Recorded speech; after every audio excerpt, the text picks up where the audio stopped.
बड़ा न्यूज़ सुना होगा तुर्किया के बारे में कि 2016 में तुर्किया की जो फ़ौज है वो बागी हो गई थी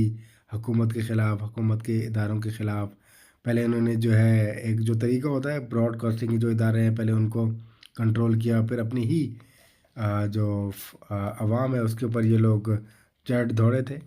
तो फिर था क्या कि उस वक़्त के जो सदर थे तैयब अर्दगान जो कि अभी भी यहाँ के सदर हैं, मुल्क से बाहर थे, वहीं से ही बैठकर इन्होंने अपनी जो अवाम है उसको फिर गाइड करना शुरू कर दिया। तो फिर आपको ये न्यूज़ बड़ी सुनने में मिली होगी कि हज़ारों बल्कि करोड़ों की तादाद में यहाँ की जो पब्लिक है वो बाहर निकल आई, टैंकों के सामने आ गई, जानी नुकसान हुआ, माली नुकसान हो गया। ये उसी की ही एक कड़ी है और इसी लिहाज से ही उन्होंने पूरी दुनिया के सामने इस गाड़ी को रखा हुआ है एज़ ए मकाम इबरत।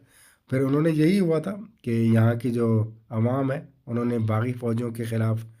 ऑपरेशन